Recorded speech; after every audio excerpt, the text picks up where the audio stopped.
Olá, alunos, aqui quem fala é a professora Kathleen. Estou aqui hoje para fazer a correção do PET volume 2 de 2021, primeira semana de Ciências do 8º ano. Número 1 está perguntando assim, observe a imagem da ave do paraíso. A maior parte das espécies são encontradas na Nova Guiné e Austrália.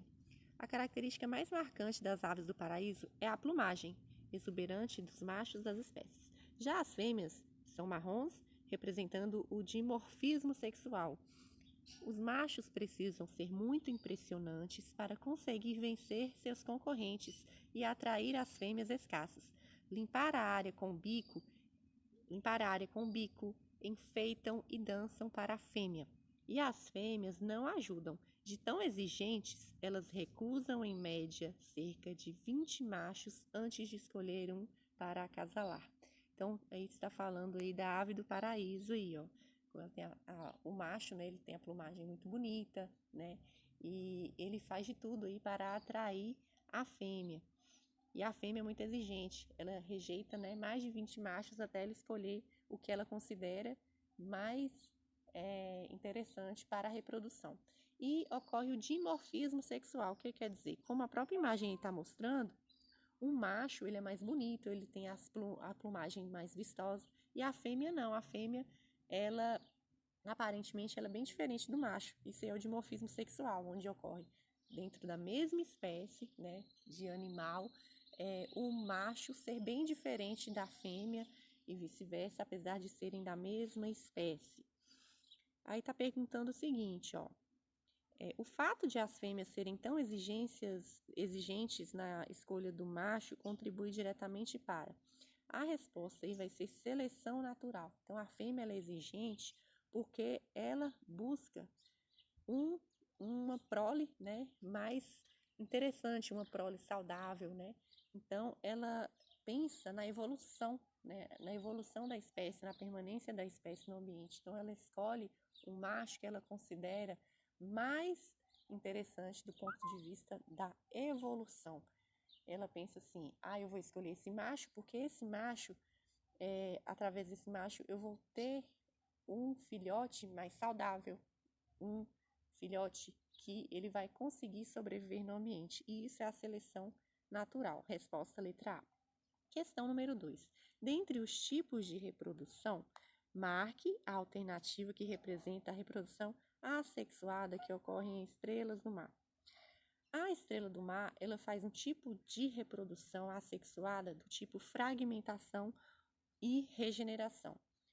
Na aula da explicação, eu mostrei para vocês a estrela do mar e se ela perde um dos braços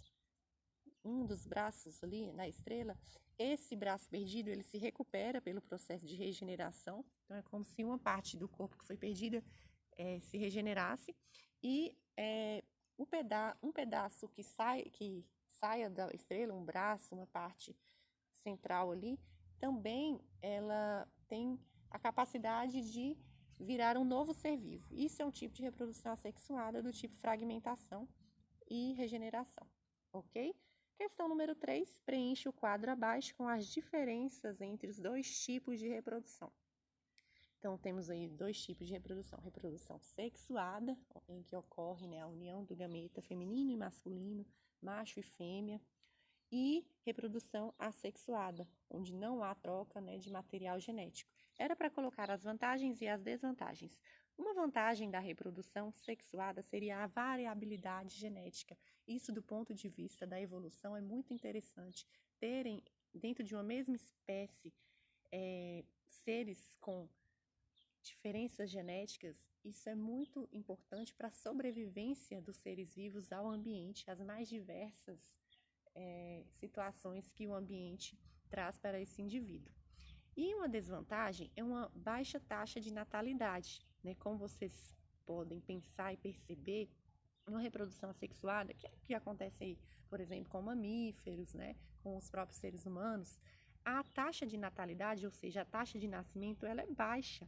Geralmente não nascem dezenas de filhotes, né? No caso aí de seres humanos, nasce um bebê ou dois, né? Então não nasce muitos filhotes de uma só vez. Já a reprodução assexuada, ela vai ter uma vantagem de uma alta taxa de natalidade e não precisa de interação com o outro indivíduo. Então, um ser vivo ele se reproduz sozinho, ele não precisa de um outro ser vivo para ocorrer a reprodução. Isso acontece com bactérias, acontece com alguns tipos de plantas, né? Acontece com fungos, acontece com vários tipos de seres vivos aí. E tem geralmente gasta-se menos energia, né? Então tem uma alta taxa de natalidade. Se a gente perceber aí, uma bactéria, ela é capaz de se reproduzir, né? De uma bactéria se dividir em duas a 20 minutos. Então o processo é muito mais rápido do que na reprodução assexuada. E a desvantagem aí é uma baixa variabilidade genética. Numa reprodução assexuada, você forma geralmente cópias umas das outras, dos seus indivíduos. Então, não tem variabilidade genética. Então, os indivíduos, do ponto de vista da evolução, não é tão interessante assim. Eles vão ter uma baixa variabilidade, consequentemente, eles podem sofrer muito mais ao ambiente, ok? Então, essa aí é a atividade da semana 1. Espero que todos tenham entendido. Qualquer dúvida é só procurar. Bons estudos!